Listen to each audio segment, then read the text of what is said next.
नमस्कार दोस्तों, तो कैसे हैं? बढ़िया, गुड इवनिंग दोस्तों। तो आज हम आपके सामने एक चीज़ जो सबसे ज़्यादा इम्पोर्टेंट होती है बच्चों के लिए। और बच्चों, आपको अगर ग्रेविटेशन में अभी तक बोरिंग लगा हो तो मैं आपको इंटरेस्टिंग देने वाला हूँ और धमाकेदार एंट्री होगी और एंट्री तो हो चुकी हुई है। तो लाइक करो, शेयर करो और सब्सक्राइब करना ना भूलो, बेल आइकन पे ज़रूर प्रेस करो, ठीक है। तो हम ये बताने वाले हैं ग्रेविटेशन चैप्टर के बारे में, ठीक है। तो ग्रेविटेशन एक्चुअली जो आपको चैप्टर जो हो गया थर्ड चैप्टर है, ठीक है। फिजिक्स का जो क्लास 9 का जो चैप्टर है वो आपको थर्ड चैप्टर है। इस थर्ड चैप्टर में हम जानने वाले हैं ढेर सारी बातें। तो पार्ट वाइज पार्ट करके आपको समझाया जाएगा, क्लियर होगा, सारे कॉन्सेप्ट क्लियर होंगे, सारी चीज़ें आपकी जो अंडरस्टैंडिंग है, जो कॉन्सेप्ट से लेकर के सारी प्रॉब्लम आपकी दूर हो जाएगी। और जो इसमें जो सताता है ग्रेविटेशन का, वो कैसे मतलब साइंटिफिकल से लेकर के सारी चीज़ क्लियर हो जाएगी, ठीक है। तो करना क्या है, लाइक करना है, शेयर करना है, क्योंकि आपको कोई पे नहीं करना है, कोई पेमेंट नहीं देना है। तो लाइक करने में ज़्यादा क्या है, शेयर करने में ज़्यादा क्या है, सब्सक्राइब करने में ज़्यादा क्या है, ठीक है। तो चलते हैं अपने वीडियो को आगे बढ़ाते हैं, जरा वीडियो को एंड तक देखें। चलिए आगे बढ़ते हैं। तो देखो, इस ग्रेविटेशन में कौन से जो टॉपिक है, सबसे पहले हमारा जो है ना, इसमें जो पढ़ने के लिए है वो आपका है, थोड़ा सा मैं बता देता हूँ। इसमें सेंट्रीपिटल फोर्स देखेंगे इसमें ना। सेंट्रीपिटल जो हो गया यहाँ से सेंट्रीपिटल फोर्स हो जाता है यहाँ से, ठीक है। ये हो गया सेंट्रीपिटल फोर्स, ठीक। और इस सेंट्रीपिटल फोर्स में, ठीक है, सेंट्रीपिटल फोर्स हो गया, क्या होता है एक्चुअली में मैं आपको बताता हूँ, जरा देखते रहो। यहाँ पर ये हो गया, आपको सर्कल हो गया, ठीक है। अब यहाँ से ये आपका सर्कल हो गया। अब यहाँ से क्या करना है, थोड़ा यहाँ से आप इसको ले लो, ज़्यादा समझ में भी आएगा, ठीक है। ये हो गया, ठीक है। अब अगर यहाँ से हम क्या करें कि इसको ले करके कोई ऑब्जेक्ट है, ठीक है, किसी ऑब्जेक्ट को लेकर के मूवमेंट करवाते हैं चारों तरफ में, ठीक है। और जैसे ही अगर सपोज करो कि ये बॉडी मूव करते हुए यहाँ से अगर सपोज करो मतलब मूवमेंट कर रहा है यहाँ इस तरह से, तो यहाँ पर इस स्ट्रिंग पे जो होता है ना, वो एक टेंशन क्रिएट होता है।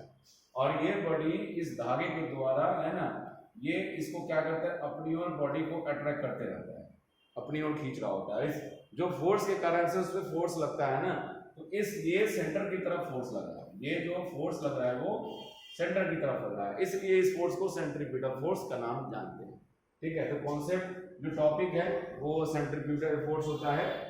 और यहाँ से जो है बॉडी, जब जैसे ही आपको अगर सपोज करो कि मूवमेंट करते हुए अगर आपने बॉडी को यहाँ से रिलीज करते हुए अगर यहाँ से आपने छोड़ा ना, यहीं से आपने छोड़ा, तो इस तरह से जाता है। यानी कि ये फोर्स जो होता है ना, सेंटर से अवे होता है। इस फोर्स को बोलते हैं सेंट्रीफ्यूगल फोर्स।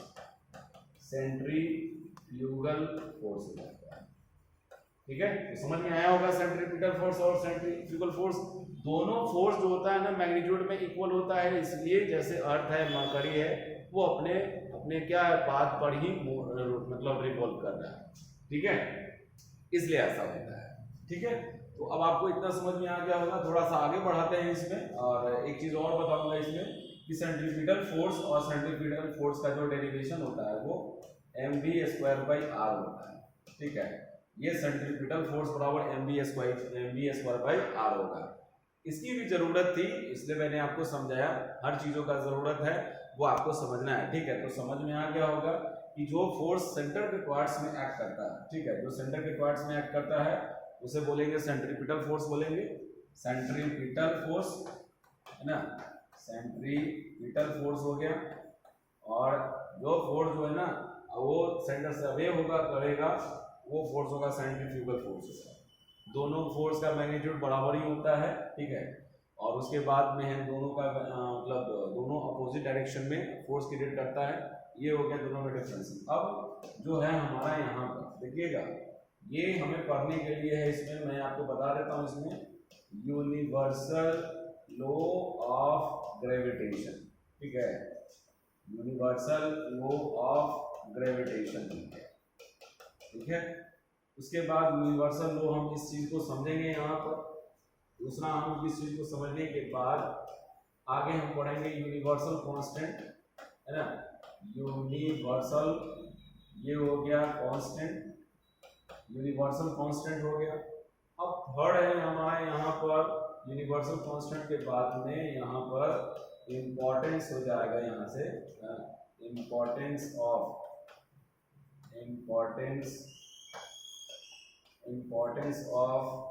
ग्रेविटेशनल फोर्स, ठीक है, ये हो गया वो इंपॉर्टेंस ऑफ ग्रेविटेशनल फोर्स।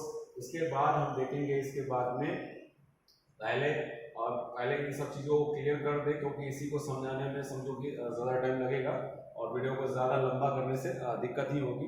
तो एक एक करके हम समझते हैं। देखो यहाँ यूनिवर्सल लॉ ऑफ ग्रेविटेशन पहले समझते हैं, ठीक है। इस यूनिवर्सल लॉ ऑफ ग्रेविटेशन को होगा क्या, इस यूनिवर्सल लॉ ऑफ ग्रेविटेशन में होता क्या है, ये पूरे यूनिवर्स में, चाहे वो अर्थ हो, चाहे वो आपका मरकरी हो, चाहे वो मून हो, कहीं पे भी, है ना, वो फोर्स एक्ट करता है, ठीक है। ग्रेविटेशनल फोर्स एक्ट करता है, वो ग्रेविटेशनल लगता है वहां पर, इसीलिए उसको बोलते हैं यूनिवर्सल लॉ बोलते हैं। और इसलिए ये लॉ जो पूरे यूनिवर्स में एप्लीकेबल होता है, अप्लाई करता है, इसलिए इसको बोलते हैं यूनिवर्सल लॉ ऑफ ग्रेविटेशन बोला जाता है, कि पूरे यूनिवर्स में इस लॉ को इम्प्लीमेंट करके समझा जाता है, ठीक है।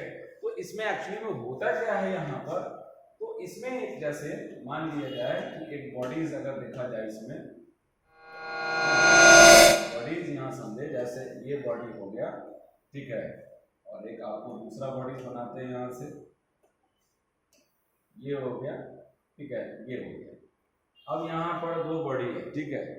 अब जरा सोचो, कोई दो बॉडीज हो गया, अब यहाँ से इसका जो मास हो गया, इसका जो मास है वो m1 है, इसका जो मास है वो m2 हो गया, ठीक है। तो ये ग्रेविटेशनल फोर्स दोनों के बीच में दोनों के बीच में लगता है, यानी कोई भी बॉडी एक दूसरे को अट्रैक्ट करता है एक दूसरे को, तो उन दोनों के बीच में ये ग्रेविटेशनल फोर्स लगता है। यानी कि पहला अगर हम इसको देखें तो यहाँ पर जो ग्रेविटेशनल फोर्स जो हमारा लगेगा, यानी दोनों बॉडी का, है ना, m1 एंड m2 दोनों के प्रोडक्ट के डायरेक्टली प्रोपोर्शनल होता है हमारा ग्रेविटेशनल फोर्स, ठीक है। तो दोनों m1 और m2 के डायरेक्टली प्रोपोर्शनल हो जाएगा यहाँ पर। अब उसके बाद में आगे हम आपको समझाते हैं यहाँ पर कि ये तो समझ में आ गया कि हमारा यहाँ पर क्या है। अब यहाँ देख लो, पहले इसको समझ लेंगे। ये रहा हमारा सेंटर और ये यहाँ है सेंटर, ठीक है। तो ये देख लीजिए, इसके सेंटर से, है ना,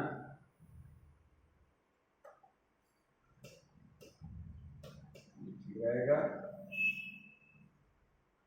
है ना, ये देख लिए ना, दोनों के सेंटर से डिस्टेंस जो होता है ना, वो हम इसको रिप्रेजेंट करेंगे, r से रिप्रेजेंट कीजिए या d से रिप्रेजेंट करें, ठीक है।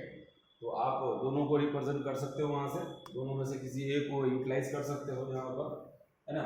तो यहाँ पर क्या हो जाएगा, दूसरा जो हमारा आएगा यहाँ पर कि f इनवर्सली प्रोपोर्शनल हो जाएगा वो r square of the distance between the centre of the two bodies, ठीक है।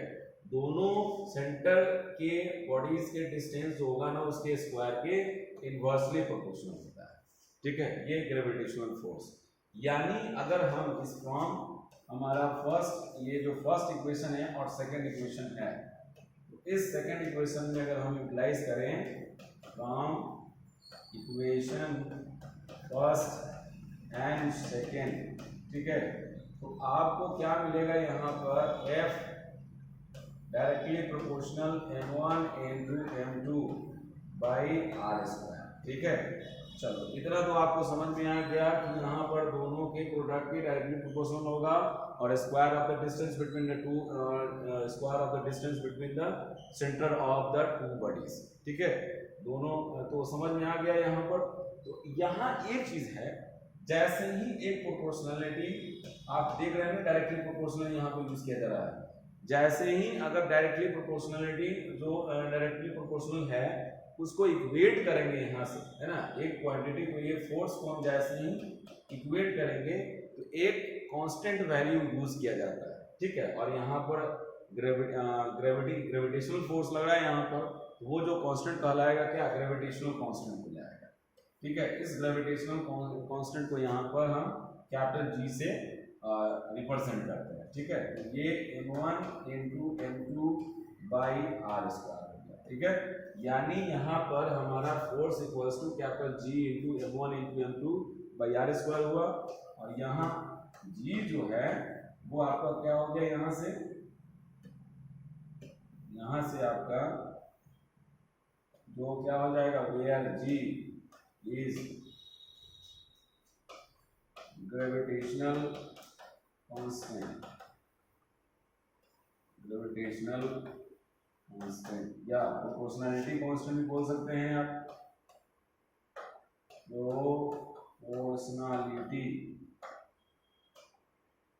प्रोपोर्शनैलिटी कांस्टेंट ऑफ ग्रेविटेशन, ठीक है। समझ में आया यहाँ से, तो ये G हो गया, वो क्या हो गया, ग्रेविटेशनल कांस्टेंट हो गया। तो अब हमें एक चीज समझना है जरा ध्यान से, तो इसका जो वैल्यू है ना, यानी the value of capital G equals to कितना होगा, 6.67 into 10⁻⁻11 न्यूटन मीटर स्क्वायर पर स्क्वायर, ये वैल्यू होता है, ध्यान रखना। इसका जो वैल्यू होगा, हेनरी कैवेंडिश ने इस वैल्यू को फाइंड आउट किया था, ठीक है। तो 6.67 into 10⁻11 न्यूटन मीटर स्क्वायर पर केजी स्क्वायर हो गया, ये ग्रेविटेशनल कांस्टेंट है। और एक चीज है, आज ही इस वैल्यू को, है ना, G का जो वैल्यू होता है यहाँ पर, है ना, यहाँ पर जो हो गया वैल्यू ऑफ G क्या हो जाएगा, यहाँ पर यूनिवर्सल कांस्टेंट होगा, यूनिवर्सल कांस्टेंट होता है, ठीक है। यूनिवर्सल कांस्टेंट क्यों, एक वर्ड आ जाता है, समझ में आ रहा होगा अगर आपको, यूनिवर्सल कांस्टेंट क्यों, यूनिवर्सल आपको पहले ही आया, यूनिवर्सल लॉ ऑफ ग्रेविटेशन, ठीक। जो लॉ पूरे यूनिवर्स में एप्लीकेबल होता है वही ये कांस्टेंट जो होता है, यानी इतना वैल्यू जो होगा पूरे यूनिवर्स में एप्लीकेबल होगा, ठीक है। यानी ये वैल्यू मरकरी हो, वेनस हो, जुपिटर हो, मार्स हो, कहीं भी हो, ठीक है, ये वैल्यू आपको एप्लीकेबल होता है, अप्लाई होता है, इस वैल्यू को इम्प्लीमेंट किया जाता है, इसलिए इस वैल्यू को हम बोलते हैं, ये वैल्यू जो है कैपिटल G का जो वैल्यू है यूनिवर्सल कांस्टेंट है, ठीक है। क्यों है वो आपको समझ में आ गया होगा, ठीक है। तो लाइक कीजिए, शेयर कीजिए, सब्सक्राइब करना मत भूलिए, ठीक है। अब आगे चलते हैं, तो ये आपको तो समझ में आ गया। अब एक चीज जरा आपको समझना है कि यहाँ पर क्या, ये तो समझ में आ गया, ठीक है, लेकिन इसका यूनिट कैसे पता चलेगा भाई, तो यूनिट बड़ी सिंपल है, देखिए यहाँ पर आपको अगर दिखा होगा, इसी से क्लियर हो जाएगा, समझ गए, यहाँ से ही क्लियर हो जाएगा, देख लीजिए यहाँ पर F equals to capital G into m1 into m2 by r square है ना, तो यहाँ पर आप क्या कीजिएगा, F into r square by m1 into m2 equals to हो जाएगा G, तो इसका यूनिट कितना हो जाएगा, इसका यूनिट ये न्यूटन हो जाएगा, इसका यूनिट क्या होगा, डिस्टेंस है तो मीटर स्क्वायर है, और m1 into m2 यानी दोनों का क्या हो जाएगा यहाँ पर kg into kg स्क्वायर होगा, यानी न्यूटन मीटर स्क्वायर पर kg स्क्वायर हो गया, समझ गए। इस तरह से यूनिट को निकाला जा सकता है, सब कुछ वही है, बस आपको अगर डेरिवेशन याद रहेगा तो यूनिट निकालने में कोई दिक्कत नहीं है, बस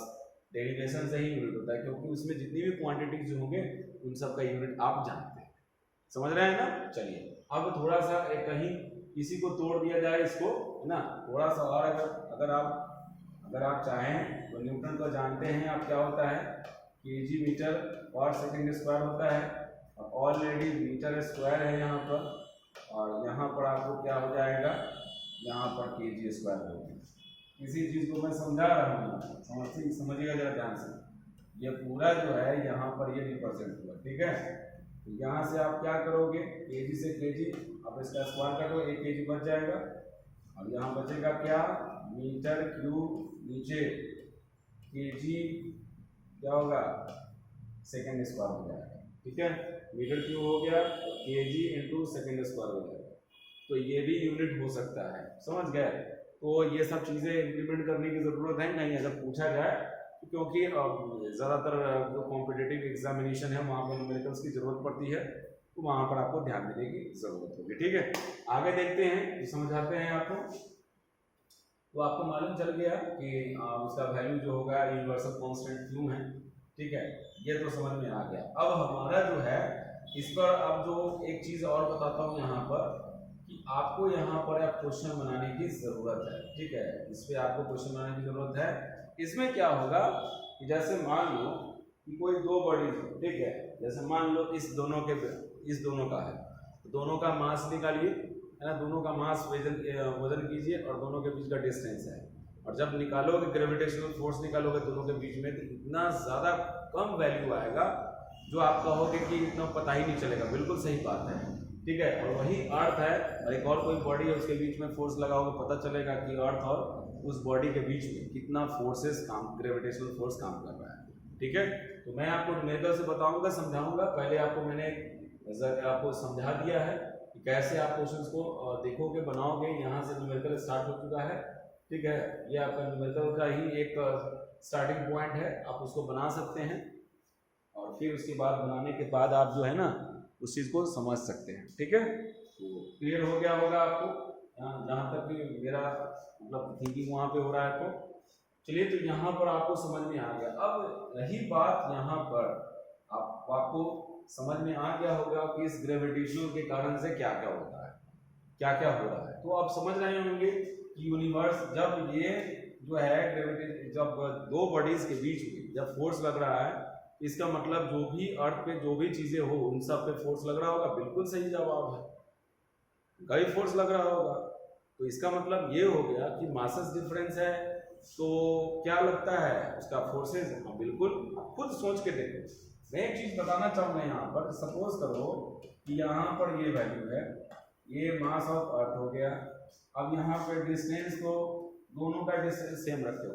ठीक है, यहाँ पर जो अगर आप उसके सेंटर से, अर्थ के सेंटर से लेकर के सरफेस जहाँ तक ऑब्जेक्ट है, ठीक है, तो वहाँ आर स्क्वायर हो गया।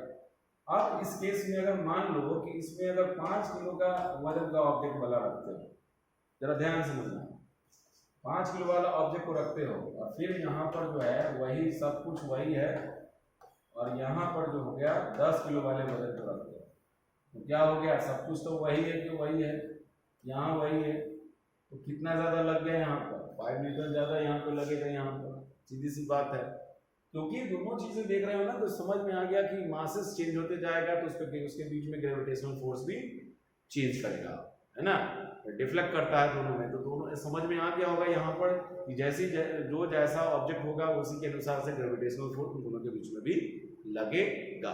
समझ गए, चलिए। और इसलिए यहाँ पर ऐसे का कारण से इंपॉर्टेंस आ जाता है यहाँ पर, इम्पोर्टेंस ऑफ या ग्रेविटेशनल फोर्स, ग्रेविटेशनल फोर्स। तो इसमें क्या हो जाएगा, इसका इम्पोर्टेंस तो देखते हैं ना कि एटमॉस्फेयर के प्रेजेंटेशन होने के कारण भी ग्रेविटेशनल फोर्स ही है। ठीक है, ये एटमॉस्फेयर है या कोई भी ऑब्जेक्ट को बांध रखा हुआ है, रैनफॉल डाउन हो रहा है, ठीक है, वो रैनफॉल हो रहा है, उसके बाद आपका जितनी भी चीजें हैं वो क्या है, बॉन्ड किया हुआ है, बॉन्ड विथ अर्थ, है ना, सब अर्थ से बना हुआ है। तो बना हुआ है, जैसे लगता है कि जैसे आप उड़ ही नहीं सकते हो, जा ही नहीं सकते हो, वैसा चीज।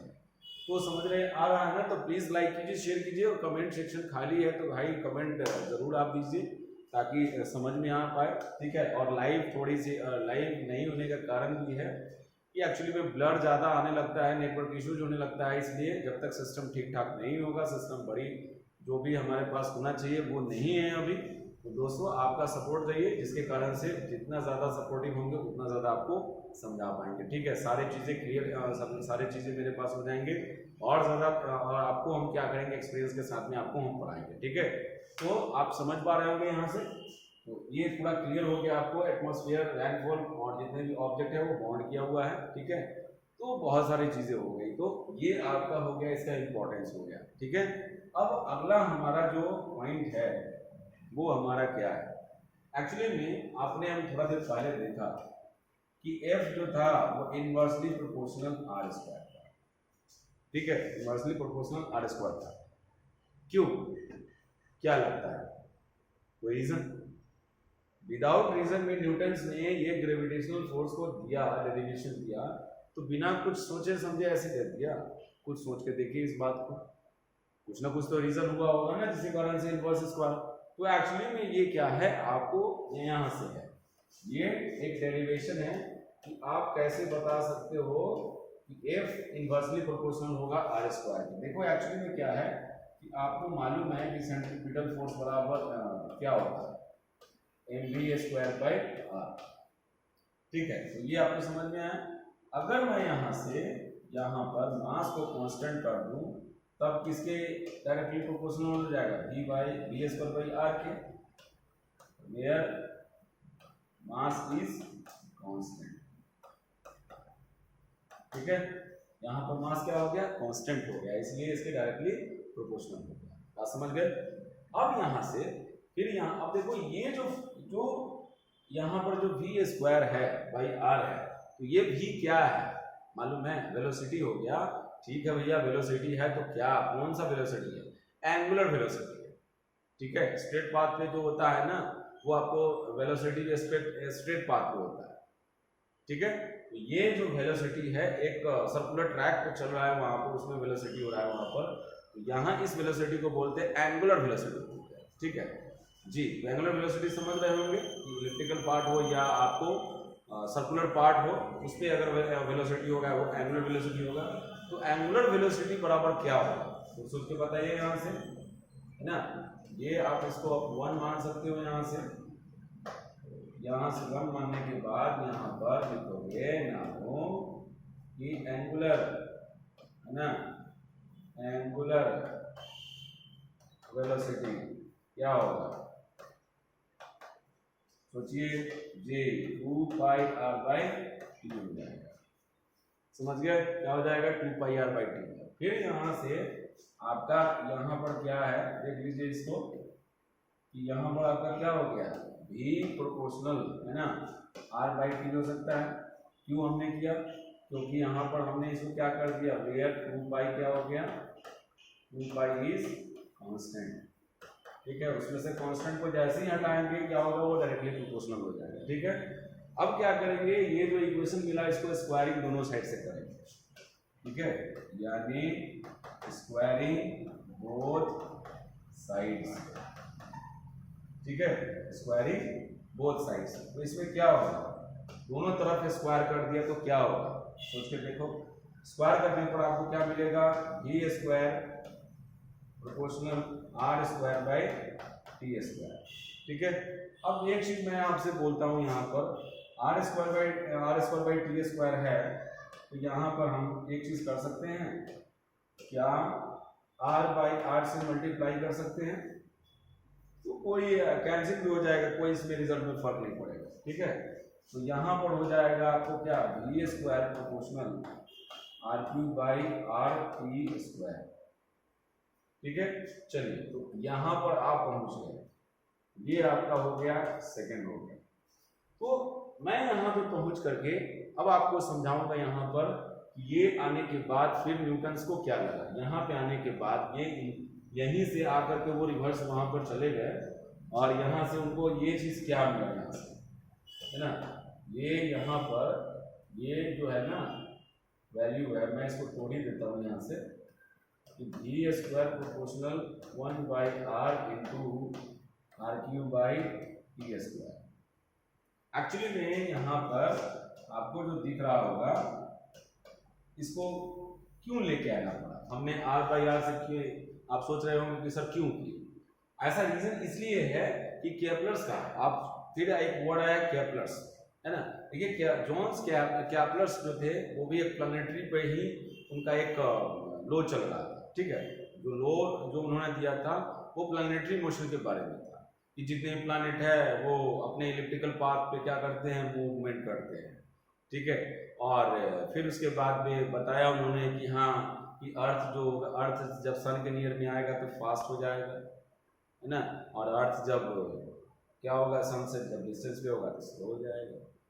तो ऐसा उन्होंने ये चीज बताया, जो आप पढ़ोगे 11th में इसके बारे में पूरी कहानी पढ़ोगे। देखो एक्चुअली में क्या है, एक कोनिक सेक्शन आता है, ठीक है, कोनिक सेक्शन 11th में पूरी इसी जानकारी है, कोनिक सेक्शन है ना, एक पूरा का पूरा मैथमेटिक्स सेक्शन ही है यहाँ पर। उसी में आता है यहाँ पर इलिप्स आता है, इलिप्स आता है यहाँ पर, ये इलिप्स हो गया, पाराबोला हो गया, है ना, पाराबोला हो गया, हाइपरबोला होगा, हाइपरबोला हो गया, ये हो गया, ठीक है। थोड़ा पानी पी लेता हूँ उसके बाद फिर बताता हूँ आपको, ठीक है। चलिए ठीक है, तो ये आपको यही इलिप्स में है यहाँ पर कि ऐसा फर्स्ट उनका लो है, मतलब केपलर्स ने बताया यहाँ पर कि ये आपको जो हो गया इस तरह का इलिप्स होता है, ठीक ना, और इसका दो फोकस होता है, उसमें से एक सन जो होता है, दोनों एक फोकस में से एक फोकस रिप्रेजेंट होगा, और अर्थ जो है ना इसके इस इलिप्टिकल पाथ के राउंड में मूवमेंट करता है, पहला था।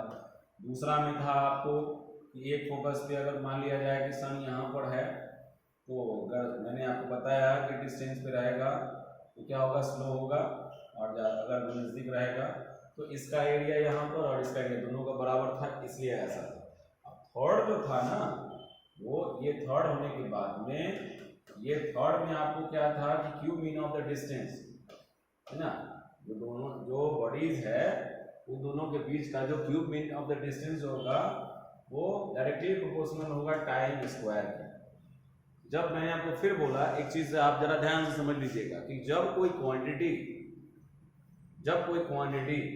जब किसी बॉडी के डायरेक्टली प्रोपोर्शनल होता है, यानी दोनों बॉडी उसी रेट से बढ़ रहा है, तो यहाँ पर जब उसका रेशियो लिया जाएगा यानी r/t² लिया जाएगा तो क्या मिलेगा, यहाँ पर कांस्टेंट मिलेगा, ठीक है। तो कांस्टेंट मिला, यही कांस्टेंट के कारण से यहाँ जो है आप जो न्यूटन्स को केपलर्स के थर्ड लॉ से उनको एक सबसे बड़ा ब्रेक थ्रू मिला कि यहाँ जो है हमारा जो मिलेगा कांस्टेंट मिलेगा। जब कांस्टेंट मिलेगा तो वैल्यू हमारा क्या हो जाएगा, यहाँ से हमारा हो जाएगा कि v² प्रोपोर्शनल 1/r हो जाएगा, ठीक है। ये यहाँ पर क्या हो गया, ये कांस्टेंट हो गया, ठीक है। तो कांस्टेंट हुआ, इसको हट गया यहाँ से, तो यहाँ पर भी जो हो गया इनवर्सली प्रोपोर्शनल r हो गया। तो आपने देखा होगा फर्स्ट में आपको क्या था, यहाँ पर फर्स्ट में था 1 नहीं आप लिखिएगा v² कितना था, v² r था। तो v² के जगह पर क्या लगेगा, यहाँ से देख सकते हो, यहाँ पर आपको क्या मिलेगा, v प्रोपोर्शनल 1, v² के जगह पे 1/r, ऑलरेडी r है, तो क्या मिलेगा, यहाँ से मिल जाएगा f डायरेक्टली प्रोपोर्शनल 1/r²। तो समझ गए यहाँ से इनवर्स स्क्वायर लॉ क्यों न्यूटन्स ने बताया इस बात को, क्यों कहाँ से उनको रियलाइज हुआ कि ये जो है जो ग्रेविटेशनल फोर्स होगा वो कैसे स्क्वायर ऑफ द डिस्टेंस होगा उसके इनवर्सली प्रोपोर्शनल होगा। तो समझ गए होंगे, पूरी तरह से क्लियर हो गया। अब दोस्तों आपको न्यूमेरिकल्स बनाने की जरूरत है, तो इस पार्ट 1 में इतना ही। तो तब तक आप देखते रहे मेरे चैनल को रमन पाठशाला, जो आपका स्वागत अभिनंदन करता है, और फिर मिलेंगे नए वीडियो में इसके पार्ट 2 में। तो क्या करेंगे उसके बारे में फ्री फॉल पढ़ेंगे, फ्री फॉल के बाद में क्या क्या पढ़ेंगे सोचो, मास पढ़ेंगे, वेट पढ़ेंगे, फिर उसके बाद में क्या पढ़ेंगे, ग्रेविटी पढ़ेंगे, जितने भी प्लैनेट है उन सब का मैं डेटा लेकर के आपको रखे रहूँगा, तो जिससे आपको समझ में आएगा, एक एक करके वैल्यू को देखेंगे, कैलकुलेशन भी करेंगे, मजा आएगा, सारी चीजें आपकी क्लियर हो जाएगी, डाउट्स जो भी रहेगी, ठीक है। तो हमारे साथ बने रहने के लिए धन्यवाद, और फिर मिलते हैं नए वीडियो में नई एनर्जी के साथ। तब तक हंसते रहिए, मुस्कुराते रहिए। नमस्कार, जय हिंद दोस्तों।